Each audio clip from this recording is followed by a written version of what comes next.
Good morning, everyone. Welcome for the second semester of the school year 2020 and 2021. Well, it's good to have you back, guys. Now we're going to discuss about the overview of the introduction to Philippine criminal justice system.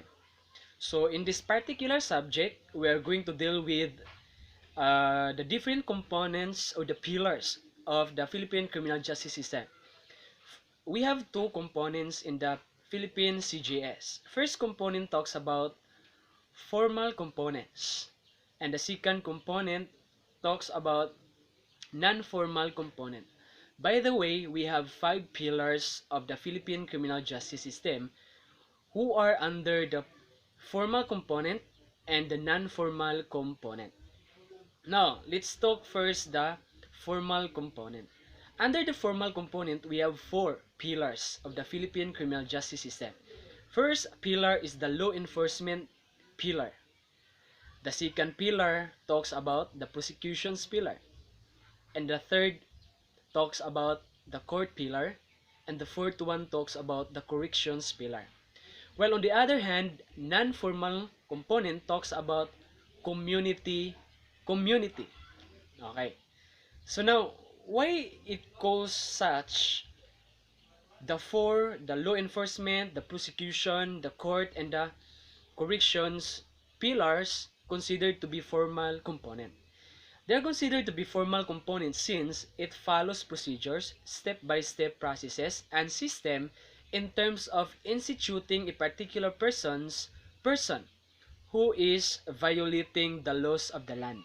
So from the time it has been apprehended up to the time of filing a complaint, up until in prosecuting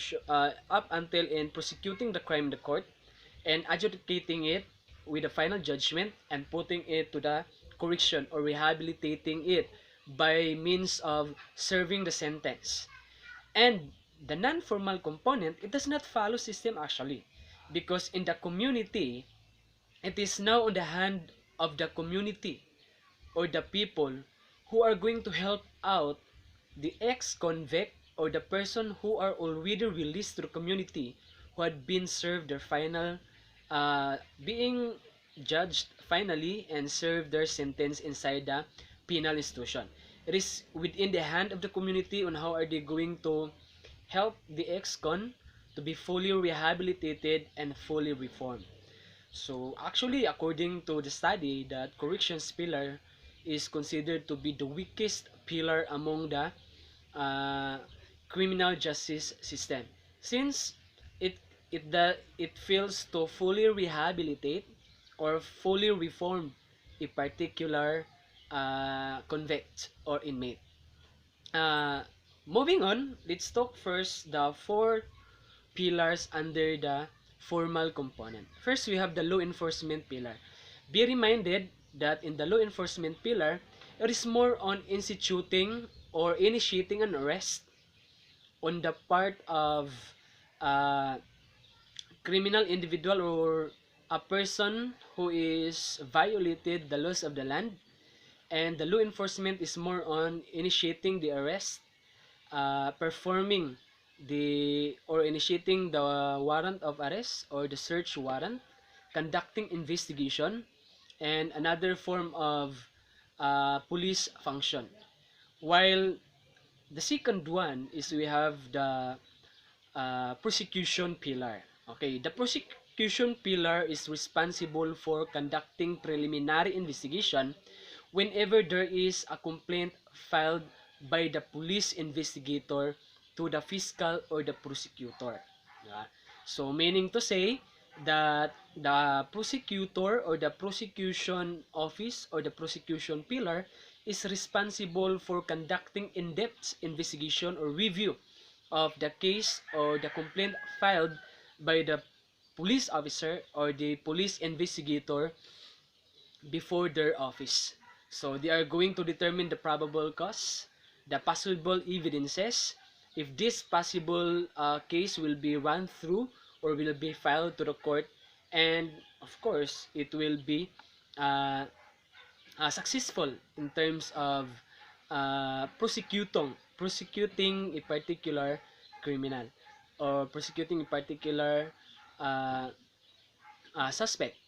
And the third pillar is we have the court pillar. Right? The court pillar is more on hearing the case in terms of determining the truth, the facts, and of course will be the one to determine the reliability and the relevance of the evidences presented by the prosecution or presented by the adverse party before the court or before the judge. And of course, it is going to initiate or initiating final judgment or adjudication of the case or adjudicating the criminal offender.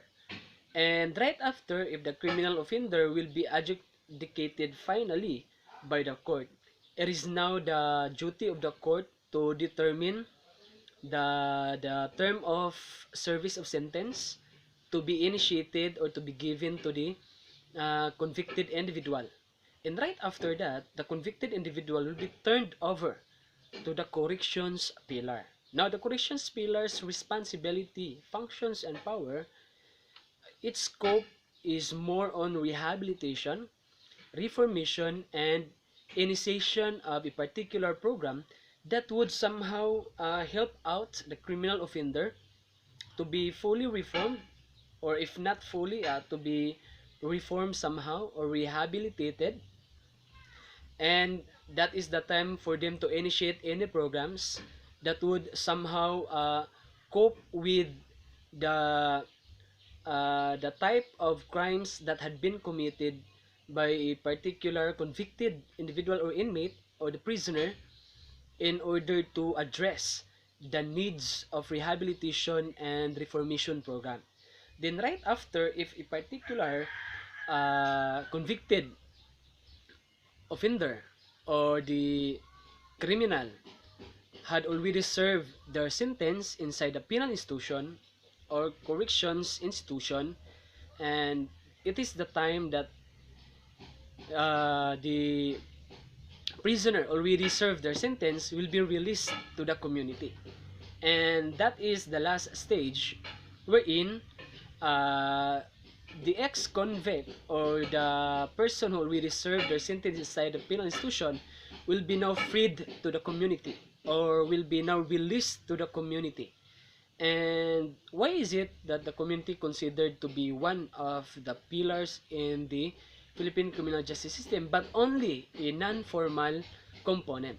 Because it is part of the rehabilitation mechanism or rehabilitation support mechanism of the government, of what would be the role or what would be the function of the community in terms of helping out the ex-convict to be fully reformed and to be fully rehabilitated. So of course, in the particular community, we cannot deny the fact that lot of judgmental people, but as the appeal of the government to the establishment, to the company, or to the infrastructures that needs an employment, that somehow they should help out these people in terms of giving jobs or opportunity to be employed in their respective companies.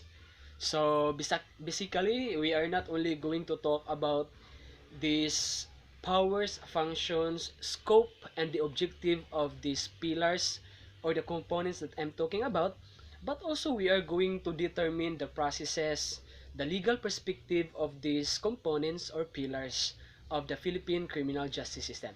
And we are also going to go through with the function and the powers of the people behind this institution or behind this administration, so that we would know what are their limitations as to their powers and functions. Okay? So, thank you for your time by listening my video, and expect for another videos throughout our class session. By the way, since our class is parallel class, meaning to say I'm handling 4 sections, but as of now I have only 3 sections because the other section is not open yet, kaya wala pa kayo nang enroll. I want you to be cooperative. Listen up. Your grade will not only be based on how diligent you are in submitting your requirements, on how submit on in terms of submitting on time, but of course, I am going through with your works. I will check every single detail of your activities so that I could give you enough and exact scores and or merits to your activities, because it is not really more on by just submitting your requirements on time, on date, and here it comes, you will be given good grades. No, we are after with the substance of your learning. I am after with how far is your learning, how far is your understanding. Do not expect that our activities will always be roaming around in the SAS or the student activity sheets, but expect for an extension of activities pertaining to the topic and lessons that we are going through. Okay? So meaning to say, there are other activities that I am going to give you so that I could know, I could determine how far is your learning. So it's good to see you guys, and it's good to know that you're already part of this subject, and hopefully that you will be able to submit yourself fully in studying and to pursue more with high energy, with full of excitement every time that we will have our class. And later on, I will give the class in charge so that you would know who are these people, to whom are you going to ask for an information or clarification that I will be giving to them. Okay? So thank you. Have a great day.